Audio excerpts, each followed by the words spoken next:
WBCS 2024-এর form fill up হয়ে গেছে। তোমাদের আসন্ন পরীক্ষার ডেট মার্চ মাসে বলা হয়েছে, সুতরাং মার্চ মাসের প্রথম উইকে হবে যদি ধরে নিই। এখন যেটা চলছে সেটা প্রি এক্সাম ফেজ, অর্থাৎ প্রাক পরীক্ষা পর্ব। এই সময় নতুন কিছু পড়ার নেই, রিভিশনটা খুব জরুরি। রিভিশনটা কতটা সায়েন্টিফিক, কতটা ইনোভেটিভ ওয়েতে দিতে পারছো তার উপরে কিন্তু তোমার সাফল্য নির্ভর করছে। আমি এই প্রাক এক্সাম পর্বের রিভিশন প্ল্যান নিয়ে তোমাদের সাথে ছোট্ট করে ডিসকাস করব। প্রথম কথা হচ্ছে, প্রাক এক্সাম পর্ব মানেই আমাদের চলে আসতে হবে পিন পয়েন্ট ফোকাসে, অর্থাৎ এই মুহূর্তে দাঁড়িয়ে WBCS প্রিলিমিনারি ছাড়া আর কোনো সিলেবাসের দিকে, WBCS এর আর কোনো এরিয়ার দিকে আমরা ফোকাস করব না। WBCS প্রিলিমিনারি সিলেবাসে যে 8টা বিষয় আছে তাতে প্রত্যেকটা করে 25 নাম্বার আছে, এটা সকলে জানো। যারা কোয়ালিফাই করবে তারাও জানো, যারা কোয়ালিফাই করবে না তারাও জানো। কিন্তু দুজনের জানার মধ্যে ফারাক আছে। যারা কোয়ালিফাই করবে তারা এই সিলেবাসটাকে ডিকোড করতে পারে, সিলেবাসের ইনসাইটটাকে ধরতে পারে, কারণ সিলেবাস সবার কাছে ইকুয়ালি অ্যাভেলেবেল। কিন্তু সিলেবাসটা প্রপার অ্যাঙ্গেল থেকে বোঝা এবং সেই অনুযায়ী এটাকে ইমপ্লিমেন্ট করা, এইটার উপরে ডিপেন্ড করে তুমি সফল হবে কি হবে না। আর খুব গুরুত্বপূর্ণ হচ্ছে প্রাক এক্সাম পর্বে তুমি সারা বছর ধরে অনেক পড়ে থাকতে পারো, কিন্তু প্রাক এক্সাম পর্বের রিভিশনটা খুব গুরুত্বপূর্ণ। আমরা আজকে এই যে 8টা টপিক আছে এটাকে রিভিশন পর্বে আমরা কিভাবে করব সেটা নিয়ে আমরা আলোচনা করব। আমরা আসি, প্রথম কথা হচ্ছে রিভিশন পর্বে সেলফ স্টাডি প্ল্যান। অবভিয়াসলি রিভিশনটা সেলফ স্টাডিরই একটা অংশ, তোমাকে নিজেকেই করতে হবে। আমি এখানে একটা 60 ডেজ রিভিশন প্ল্যান করেছি, কারণ মার্চের প্রথম উইকেও যদি হয় তাহলে জানুয়ারি ফেব্রুয়ারি 2 মাস তোমার হাতে আছে। এবং এই ভিডিওটা যখন বানাচ্ছি তখন 60 ডেজ আছে বলে 60 ডেজের প্ল্যান করেছি। ভিডিওটা তুমি যখন দেখবে তখন যদি ডেজ কমে যায় তাহলেও তুমি রিভিশন শিডিউল করতে পারবে। তখন যদি তোমার হাতে 48 ডেজ থাকে 48 ডেজ করবে, 36 ডেজ থাকলে 36 ডেজ করবে। প্রথম কথা হচ্ছে যতদিন আছে তাকে আমরা প্রথম 12টা ভাগে ভাগ করে নেবো, ইউনিটে ভাগ করে নেবো। আমার 60 ডেজ আছে বলে আমি 5 দিনের ইউনিটে ভাগ করে নিয়েছি, 5 12 60। এবার প্রশ্ন হচ্ছে যে 8খানা সাবজেক্ট আছে প্রিলিমিনারিতে, সেই সাবজেক্টগুলো কি সবাইকে আমরা ইকুয়ালি গুরুত্ব দেব, ইম্পর্টেন্স দেব? প্রতিটা সাবজেক্ট কি আমাকে ইকুয়ালি রিটার্ন দেবে? না। এই সাবজেক্টগুলোকে স্পষ্টভাবে আমরা দুটো পার্টে ভাগ করতে পারি। একটা static part, Indian history, movement, geography, polity এবং ইকোনমি। এই পার্টটা হচ্ছে একজন স্টুডেন্ট সে যখন WBCS এর প্রিপারেশন শুরু করে, WBCS এর পার্সপেক্টিভ থেকে পড়াশোনা শুরু করে, WBCS এর ছাত্র বা ছাত্রী হিসাবে, তখন সে কতটা ইনভেস্ট করেছে, কতটা পরিশ্রম করেছে তার উপরে এই প্রথম পার্টটা নির্ভর করে। কেউ যদি ভালো করে থাকে সেটাতে ভালো করবে, কেউ যদি খারাপ করে থাকে, কম সময় ব্যয় করে থাকে, সেটাতে খারাপ করবে। বাকি পার্টটা কিন্তু তেমন নয়। বাকি পার্টটা ডিপেন্ড করে তোমার pre existing knowledge base, academic ব্যাকগ্রাউন্ডের উপরে। এখানে জেনারেল সায়েন্স, কেউ যদি সায়েন্স ব্যাকগ্রাউন্ডের হয়, কেউ যদি ইংলিশ ব্যাকগ্রাউন্ডের হয়, কারোর যদি লজিক্যাল সেন্স, রিজনিং সেন্স অনেকের খুব শার্প হয়, কেউ হয়তো একটা রিজনিং বুঝতে 10 মিনিট লাগছে, কেউ 10টা রিজনিং 1 মিনিটে বুঝে ফেলতে পারে। ফলে তোমার পার্সোনাল যে লজিক্যাল সেন্স, তোমার যে অ্যারিথমেটিক্যাল সেন্স, সেটার উপরে ডিপেন্ড করে। ফলে এখানে যে ঐকিক নিয়মের হিসাবে তুমি কত সময় ইনভেস্ট করেছো সেই অনুযায়ী রিটার্ন পাবে কিন্তু এমনটা নয়। অর্থাৎ তুমি তোমার প্রি এক্সিস্টিং নলেজ বেসের ফায়দা এখানে তুলতে পারবে। WBCS পড়তে এসে দুজন ক্যান্ডিডেট একই সময় এই পার্টে ব্যয় করলেও ভিন্ন রেজাল্ট আসতে পারে। কারেন্ট অ্যাফেয়ার্সের ক্ষেত্রে দুটো পার্ট সুস্পষ্টভাবে বিভক্ত। একটা হচ্ছে অত্যন্ত ফান্ডামেন্টাল, পিন পয়েন্টে কিছু ইনফরমেশন তোমায় পড়ে যেতে হয় যেগুলো থেকে পরীক্ষায় আসে, সেটা খুব ছোট। আর একটা পার্ট হচ্ছে যেটা বিশাল, যার কোনো আলফা ওমেগা নেই, সেখান থেকে কোথা থেকে প্রশ্ন আসবে না আসবে কিছু বলা যায় না। ফলে এটাও সারা বছর ধরে যারা পড়ে রেখেছে তারা ওই সেকেন্ড পার্টটার জন্য অ্যাডভান্টেজ পাবে। আর এখন যে বেসিক এরিয়া বা ফান্ডামেন্টাল পার্ট সেটা এমন কিছু বড় নয়, সেটা লাস্ট পার্টে পড়ে নিলে তুমি কভার করে ফেলতে পারবে।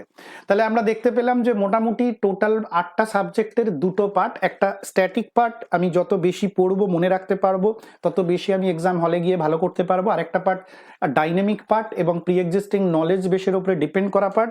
সেটা আমার যা আছে সেটা মোটামুটি আমি একটু কম পড়লে বা একটু বেশি পড়লেও আমি একটা টু সাম এক্সটেন্ট একটা অংশ আমি তাকে হল পর্যন্ত টেনে নিয়ে যেতে পারবো আমার ক্যাপাসিটি অনুযায়ী।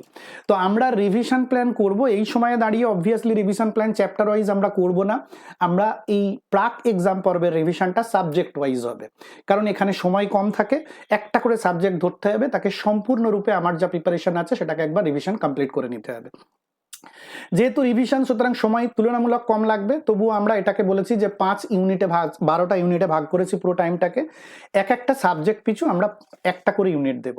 কিভাবে দেব, তার ক্রোনোলজিটা কি হবে, ক্রমিকটা কি, ক্রমটা কি হবে? প্রথমে দেব ইন্ডিয়ান হিস্ট্রি, সেটা 5 ডেজ দেবো। কেন ইন্ডিয়ান হিস্ট্রি ফার্স্ট, কেন কারেন্ট অ্যাফেয়ার্স লাস্ট, বাকিগুলো কেন মাঝে, এর সুন্দর লজিক্যাল এক্সপ্লেনেশন আছে, ভিজুয়াল এভিডেন্স আছে, এগুলো তোমার আলাদা করে তোমার ডিফারেন্স তৈরি করবে। কিন্তু ভিডিওটা সংক্ষিপ্ত করার জন্য আমি সেই বিস্তার আলোচনার মধ্যে যাচ্ছি না। তোমরা আশা করছি আমার অভিজ্ঞতা এবং আমার উপরে ভরসা আছে, তার উপরে বেশ করে বিষয়টাকে আস্থা রাখবে। প্রথমে ইন্ডিয়ান হিস্ট্রি 5 দিন পড়ে নেবে, তারপরের 5 দিন next 5 days unit national movement পড়বে। বাট যখন এই নেক্সট 5 ডেজ ন্যাশনাল মুভমেন্ট পড়বে, তার মধ্যে হাফ ডেজ বা একদিন বের করে নিতে হবে, এটাকে আরেকবার কুইক রিভিশন করবে, র্যাপিড রিভিশন করবে। তারপরের 5 দিন ইন্ডিয়ান জিওগ্রাফি পড়বে, তার মধ্যে থেকে হাফ ডে বা একদিন বের করে নেবে, যেখানে এই দুটোকে র্যাপিড রিভিশন করবে।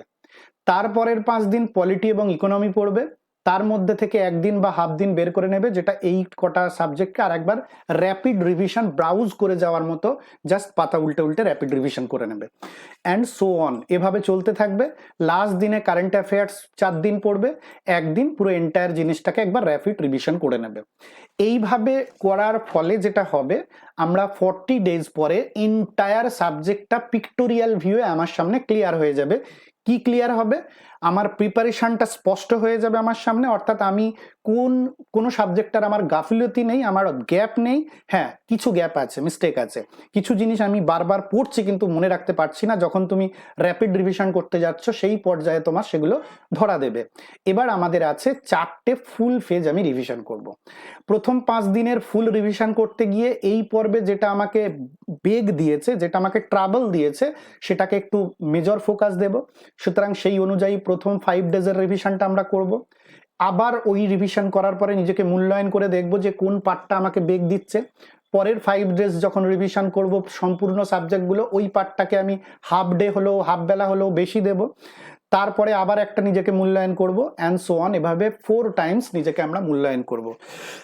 এইভাবে যদি আমরা রিভিশন প্ল্যানটা করি, তাহলে দেখো 12 টাইমস রিভিশন হচ্ছে তোমার আগামী 60 ডেজের মধ্যে। যদি 48 ডেজ হয় তাহলেও 12 টাইমস হবে, যদি 36 ডেজ হয় তাহলেও 12 টাইমস হবে। কিন্তু এই রিভিশনটা বৈজ্ঞানিক, সায়েন্টিফিক, ইনোভেটিভ, সিস্টেমেটিক ওয়েতে দিলে তুমি রিয়েলাইজ করতে পারবে ইচ অ্যান্ড এভরি মানে কি বলবো টার্মের পরে যে আমার কোন পার্টটাতে আমি কতটা স্ট্রং রয়েছি। যেমন তোমাকে কনফিডেন্স বিল্ড করতে সাহায্য করবে, তেমনি উইক এরিয়াগুলোকে আইডেন্টিফাই করে তার উপরে কাজ করতে সাহায্য করবে। এবার আমরা আসি যে এই জিনিসগুলোকে এভ্যালুয়েট করাটা কিন্তু জরুরি। যদি তোমার কাছে বই থাকে, প্র্যাকটিস পেপার থাকে, সেখান থেকে করতে পারো। যদি কেউ কোথাও মক টেস্ট দিতে থাকো, সেখান থেকে করতে পারো। এই জায়গাটাতে প্রত্যেকটা 5 ডেজ টার্মে কিন্তু একবার করে নিজেকে এভ্যালুয়েট করবে। আমি এইটা পড়লাম, পড়ার পরে একবার নিজেকে এভ্যালুয়েট করে দেখবো আমি ঠিক আছি, কতটা ঠিক আছি। এইটা পড়লাম, আবার এই দুটোকে এভ্যালুয়েট করে দেখবো। এইটা পড়লাম, 3টেকেই এভ্যালুয়েট করে দেখবো। এইটা পড়লাম, তখন 4টেকেই এভ্যালুয়েট করে দেখবো। এইটা পড়লাম, 5টাকেই এভ্যালুয়েট করে দেখবো। প্রত্যেকটা এভ্যালুয়েশন পর্বে আমি প্রিভিয়াস টপিকগুলো বা এরিয়াগুলোর কোথায় দুর্বলতা আছে সেই অনুযায়ী পরের পড়ার পর্বে আমি সেইটাকে একটু বেশি এমফাসাইজ করব। এইভাবে প্রতিটা এভ্যালুয়েশনের পর যখন প্রথমবার ফুল রিভিশন প্ল্যানে যাব, তখন আমরা একটা নিজেকে এভ্যালুয়েট করে দেখব যে এবার কিন্তু এই ফুল রিভিশন প্ল্যানে দেখবে সাবজেক্টের নলেজগত আর কোথাও ঘাটতি নেই। তুমি তোমার নিজের প্রিপারেশন লেভেলকে যে জায়গায় নিয়ে যাবে ভেবেছিলে সে জায়গায় পৌঁছে গেছে। এবার যে ভুলটা হচ্ছে কিছু টেকনিক্যাল এরর, আমি তাড়াহুড়ো করতে গিয়ে ভুল করে ফেলছি, আমি কোনো জিনিস কোশ্চেন অ্যান্সার দ্রুত পড়তে গিয়ে ভুল করে ফেলছি। তো প্রত্যেকটা ফেজে যখন আমি ফুল রিভিশন করব, তারপরে যখন নিজেকে মূল্যায়ন করব টেস্টের মাধ্যমে, তখন ওই ভুলগুলোকে রিডিউস করতে করতে যাব। তাহলে এইভাবে 4 টাইমস আমরা যদি ফুল রিভিশন করি, 20 ডেজ, টোটাল 60 ডেজ, আমাদের কিন্তু একটা কমপ্লিট রিভিশন প্ল্যান তৈরি হয়ে গেল। অর্থাৎ মার্চ মাসে যদি পরীক্ষা হয়, জানুয়ারি ফেব্রুয়ারি 60 ডেজ আছে, সেই অনুযায়ী এটা দেওয়া। আরেকবার রিপিট করছি, যদি কিনা তুমি এই ভিডিওটা লেটে দেখো, যখন তোমার হাতে ওই ইউনিটটা ভাগ করলে 5 দিন করে থাকছে না, ইউনিটটা কিন্তু 12 দিয়ে ভাগ করেই করতে হবে। অর্থাৎ যদি 48 দিন আগে দেখো এই ভিডিওটা, তাহলে ইউনিটটা 4 48, সুতরাং তখন 4 ডেজ করে যাবে। এইভাবে কমপ্লিট শিডিউলটা তোমরা ফলো করবে, দেখবে এটাতে রিভিশন প্ল্যানটা অত্যন্ত ইনোভেটিভ ওয়েতে হচ্ছে। এবার এই রিভিশন প্ল্যানটা আমাদের যে একটা অনলাইন প্ল্যাটফর্ম আছে সিনি ক্লাসরুম, সেই সিনি ক্লাসরুমে হুবহু এই প্যাটার্নটা ধরেই টেস্টের অপশান আছে। তোমরা তোমাদের ডেট অনুযায়ী বসিয়ে এই প্যাটার্নটা ধরে যখন তুমি রিভিশন করবে, এটা কিন্তু মক টেস্ট নয়, এটা বলতে পারো রিভিশন প্ল্যান অনুযায়ী নিজেকে এভ্যালুয়েট করার একটা টার্গেট ঠিক করে দেওয়া। তুমি প্রতি সপ্তাহে একটা করে 5 দিনের একটা করে ডেট এখানে বসাবে, টাইম ফিক্সড করে দেবে, ওই টাইমের মধ্যেই আমি রিভিশন করে হিস্ট্রি 200 নাম্বারের একটা পরীক্ষা দিয়ে দেখব যে কতটা হলো। তারপরের দিনে ন্যাশনাল মুভমেন্ট পড়বে, ন্যাশনাল মুভমেন্ট কত দিনের মধ্যে পড়বে সেই 5 ডেজের টার্গেট ঠিক করে দেবে, এখানটা লিখে নেবে, লিখে নিয়ে ন্যাশনাল মুভমেন্টের উপরে একটা ফুল পরীক্ষা দেবে। যখন দেবে তখন কিন্তু প্রিভিয়াস সাবজেক্টটাও যেহেতু রিভিশন করার কথা বলেছি তার উপরেও কিছু কোশ্চেন থাকবে, ফলে 200 নাম্বারের পরীক্ষা দেবে। একই রকম ভাবে ইন্ডিয়ান জিওগ্রাফি যখন দেবে তখন প্রিভিয়াস সাবজেক্টের উপরেও ছোট ছোট প্রশ্ন থাকবে, মূল এমফাসাইজ হবে, ফোকাস হবে জিওগ্রাফি। এভাবে প্রত্যেকটা রিভিশন দিতে থাকবে এবং প্রিভিয়াস সাবজেক্টগুলোকেও কিন্তু একবার করে র্যাপিড রিভিশন দিতে দিতে যাবে। ফলে 8খানা ফুল লেন্থ মক টেস্ট বা টেস্টের মাধ্যমে নিজের ফুল রিভিশন প্ল্যানটাকে তুমি এখানে ইমপ্লিমেন্ট করতে পারবে, রিভিশন প্ল্যানটাকে নিজেকে এভ্যালুয়েট করতে পারবে। এবং তারপর ফুল লেন্থ রিভিশন যখন করবে, এক্স্যাক্টলি WBCS এর যে রকম ভাবে পরীক্ষা হয় সাবজেক্ট ওয়াইজ, পুরো সাবজেক্ট ওয়াইজ 4 বার সুযোগ পাবে নিজের রিভিশন প্ল্যানটাকে সম্পূর্ণ করার। এই সিনি ক্লাসরুমের অ্যাপের মধ্যে এই প্রিলিমিনারির মক টেস্ট সিরিজটা রয়েছে। আমাদের এই ভিডিওর ডেসক্রিপশনের নিচে দেখবে যে ডেসক্রিপশন বক্সে সিনি ক্লাসরুম অ্যাপের লিংক দেওয়া আছে, সেখান থেকে গিয়ে তোমরা স্টোর সেকশনে প্রিলিমসের এই মক টেস্ট সিরিজটা পাবে। যে রিভিশন প্ল্যান যেটা আমরা বলে দিলাম, সেই রিভিশন প্ল্যান, সেলফ স্টাডির যে রিভিশন প্ল্যান, সেটাকে এভ্যালুয়েট করার জন্য পুরোপুরি প্রতিটা ক্ষেত্রে একটা করে ফুল লেন্থ টেস্ট এখানে দেওয়া রয়েছে, তোমরা সেটা অ্যাভেল করতে পারো। আর যদি তোমরা কোনো প্র্যাকটিস টেস্ট বই থেকে দিতে পারো বা অন্য কোনো ইনস্টিটিউট থেকে দিতে পারো, কিন্তু রিভিশন প্ল্যানের ক্রোনোলজিটা এইভাবেই তোমাদেরকে করতে হবে, কারণ সিলেবাস WBCS এর সবার কাছে কিন্তু সেম থাকে। সিলেবাসটাকে কিভাবে তুমি ডিকোড করছো, কিভাবে রিড করছো এবং প্রাক রিভিশন পর্বে তুমি কতটা সায়েন্টিফিক্যালি সেটার মধ্যে দিয়ে যাচ্ছ, সেইটার উপরে ডিপেন্ড করে কিন্তু সাকসেস। তো আশা করব প্রত্যেকে এই সেলফ স্টাডি প্ল্যানটাকে বুঝতে পেরেছো। সেলফ স্টাডি প্ল্যানটা অ্যাকর্ডিংলি তৈরি করে নাও এবং এটা প্রিন্টেবল আকারে আমাদের ওই সিনি ক্লাসরুম অ্যাপের মধ্যেও পাবে। এরকম একটা প্রিন্ট আউট করে নাও, করে নিয়ে তুমি তোমার রিভিশন প্ল্যানে কোনটাতে কত দিন দেবে, কোন তারিখের মধ্যে কমপ্লিট করবে, একটা সেলফ স্টাডি প্ল্যান তৈরি করে নাও। সবার জন্য আগাম শুভেচ্ছা রইল। আমরা যদি ধরে নিই 2024 মার্চে পরীক্ষা হবে, তাহলে 60 দিন এখনো হাতে সময় আছে। দ্যাট মিনস বুঝতে পারছো অঢেল টাইম আছে। যদি আমরা প্ল্যান মাফিক এগোই, আর প্ল্যান মাফিক না এগিয়ে যদি হ্যাপাজার্টলি এগোও, তাহলে কখন দেখতে দেখতে 10 দিন পার হয়ে যাবে, দুটো সাবজেক্টের টাইম চলে যাবে।